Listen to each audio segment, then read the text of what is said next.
I had an experience years ago when I was only a teenager actually, which inspired my own exploration of many spiritual and existential kind of concepts.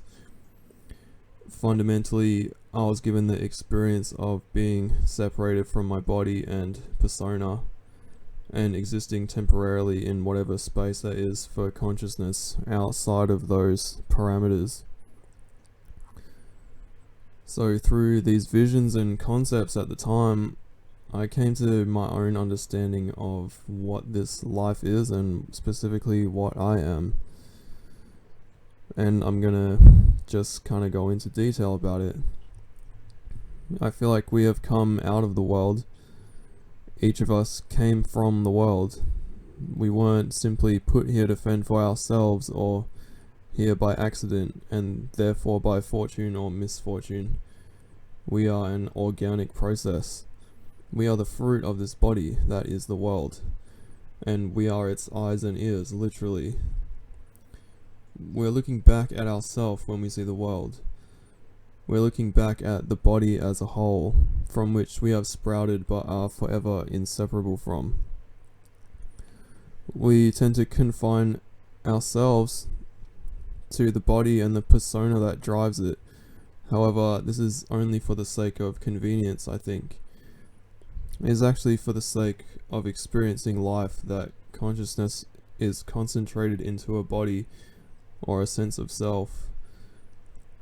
It is absolutely essential that we feel limited, because without a sense of lack there would be no sense of urgency or self-preservation. And so for the necessity of the human being, the awareness must identify with something temporary. And in this case, it is the body and the persona that we have gotten used to playing as.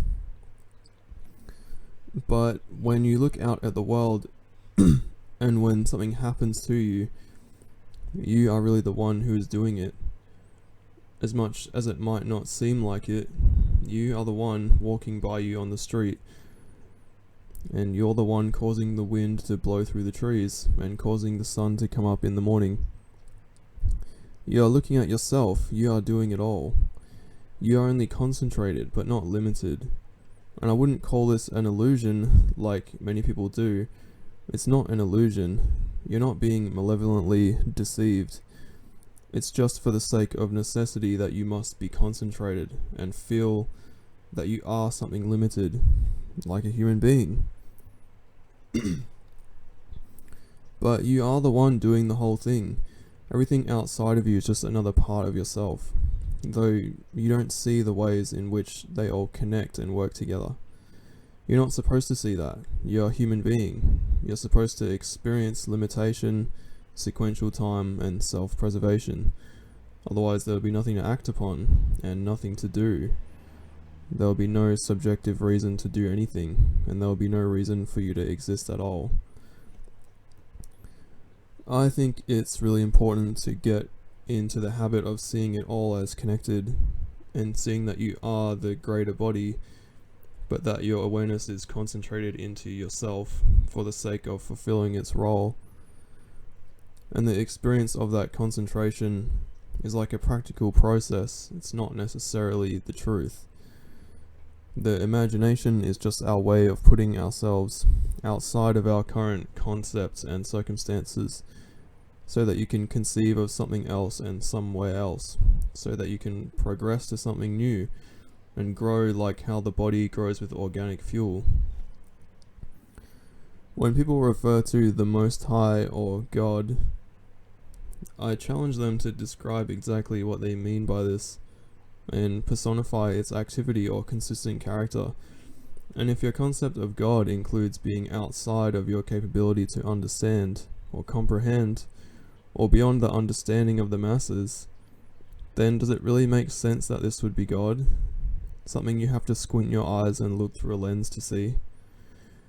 Your God, in other words the cause of your life, should be plainly accessible and obvious, in my opinion. And if it isn't, I think you should question whether you are only praying to the hope that something hears you.